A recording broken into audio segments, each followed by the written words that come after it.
ვირჯინიას ამერიკის სამოქალაქო ომის ისტორიაში უმნიშვნელოვანესი ადგილი უჭირავს. 5 შეტაკებიდან 3 სწორედ ამ შტატის ტერიტორიაზე მოხდა. მათ შორის იყო სულ პირველი მანასას ორთა ბრძოლა. ისტორიული შეტაკების 150 წლის იუბილემ 5000-მდე მონაწილეს მოუყარა თავი. ბევრი რამდენიმე დღით ადრე ჩამოვიდა მანასაში, რომელიც ვაშინგტონიდან 50 კილომეტრში მდებარეობს. ბრაუნების ოჯახი ვირჯინიაში ერთ-ერთი უძველესია. თავს მოვალედ გრძნობ უკეთ ვიცოდე ჩვენი ისტორია. რობერტ ბრაუნი ცდილობს ახსნას თუ რისთვის იბრძოდნენ მისი წინაპრები. ისინი მეტი დამოუკიდებლობისთვის, ფედერალური მთავრობისგან პოლიტიკური თავისუფლებისთვის იბრძოდნენ.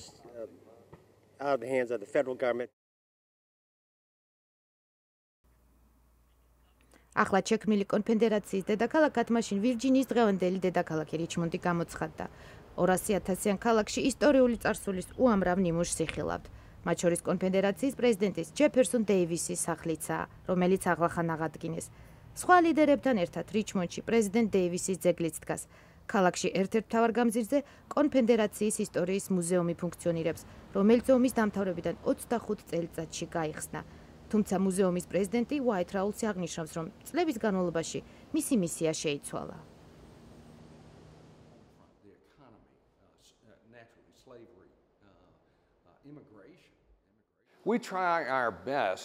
ვცდილობთ ისტორია ყველა ნიუანსით და სირთულით წარმოვაჩინოთ. ბევრი ჩვენგან ისტორიის კონფედერანტთა მხრიდან თხრობას მოელის. ჩვენ ამას არ ვაკეთებთ. გვინდა რომ ორივე მხარე, ანუ ამერიკული ვერსია წარმოვაჩინოთ.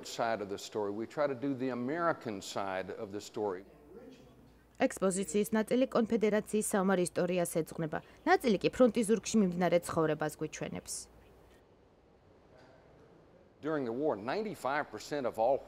ომის დროს თეთრკანიანი მოსახლეობის 95% ჯარში გაიწვიეს.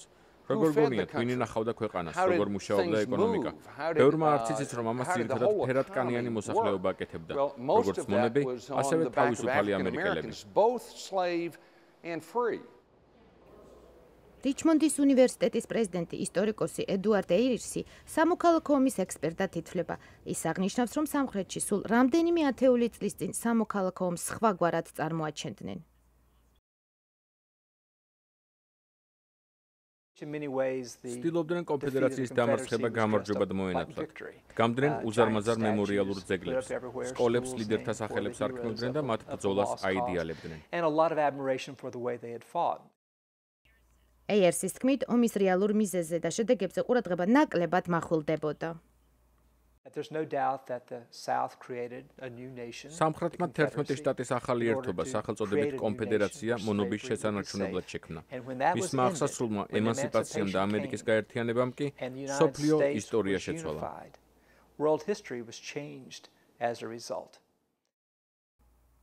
ომამდე რიჩმონდი ამერიკაში მონებით ვაჭრობის ერთ-ერთი უმსხვილესი ცენტრი იყო. ქალაქის თითქმის ყველა კუთხეში ნახავთ ამის დასტურს. ამ ნაპირიდან მონებით დატვირთული ნავები მდინარეს დაღმა მიუყვებოდნენ. ყოფილი აუქციონი და მონების ციხე, მათი სასაფლაო, სპეციალური ექსკურსიები მონების მთელი ცხოვრების გზას აჩვენებენ, რომელიც რიჩმონდელთა უმრავლესობისთვის აქამდე უცნობი იყო.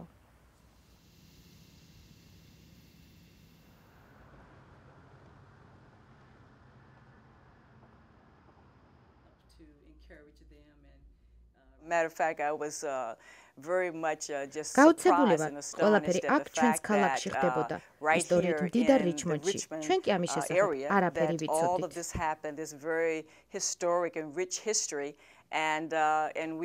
მონებად არიბადებიან, მათ იმონებენ.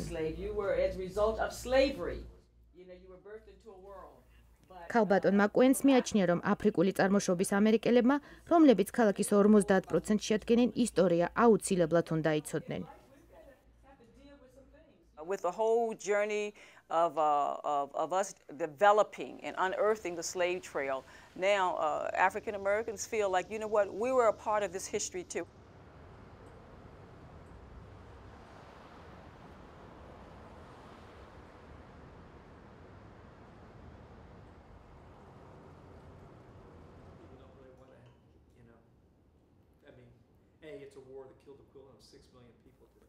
დიდი დრო დაგვჭირდა იმის გასააზრებლად, რომ ეს ომი მაინც ჰუმანური იყო. რომ ქალს ისეთივე ადგილი უჭირავს საზოგადოებაში, როგორც მამაკაცს, რომ აფრიკული წარმოშობის ამერიკელი ისეთივე სრულფასოვანი ადამიანია, როგორც თეთრკანიანი. დღეს რიჩმონდელებს საომარი შეტაკების მოგონება სურთ. ეს კი ისტორიის მხოლოდ ერთი ნაწილია. რუსუდან წერეთელი, ამერიკის ხმა, ვაშინგტონი.